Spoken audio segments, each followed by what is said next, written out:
Hey guys, সবাইকে স্বাগতম জানাচ্ছি আমার ইউটিউব চ্যানেলের নতুন একটি ভিডিওতে। তো আজকের ভিডিওতে আমি আপনাদের দেখাতে চলেছি রাউটারের লগইন পেজের যে অ্যাডমিন ডিফল্ট পাসওয়ার্ড আছে সেটি কিভাবে নিজের ইচ্ছা মতো পাসওয়ার্ড সেট করতে পারেন।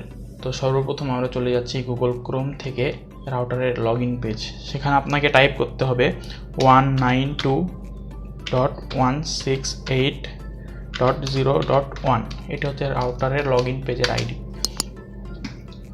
তো নতুন রাউটার যদি কিনা থাকেন সেটি হবে অ্যাডমিন এবং পাসওয়ার্ডও হবে অ্যাডমিন। তো আমরা অ্যাডমিন দিয়ে দিচ্ছি পাসওয়ার্ড।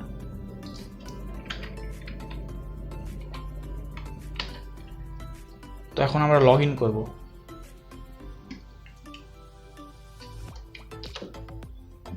পাসওয়ার্ডটি চেঞ্জ করার জন্য আমরা চলে যাচ্ছি সিস্টেম টুলস থেকে অ্যাডমিনিস্ট্রেটর।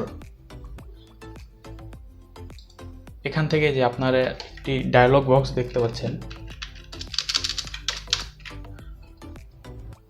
পুরাতন পাসওয়ার্ডটি দিয়ে দিবেন, এটি হচ্ছে অ্যাডমিন, এবং নিউ পাসওয়ার্ড আপনার ইচ্ছা মতো দিতে পারেন। আমরা এখন আমার ইচ্ছা মতো দিয়ে দিচ্ছি।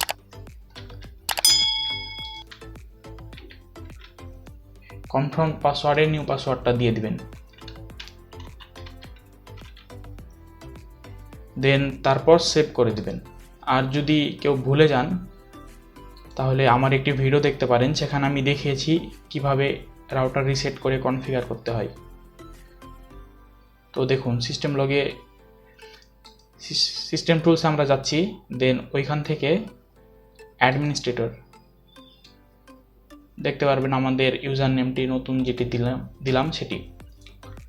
তো ভিডিওটি দেখার জন্য সবাইকে অসংখ্য ধন্যবাদ। আপনি যদি আমার চ্যানেলে নতুন হয়ে থাকেন, please hit the subscribe button.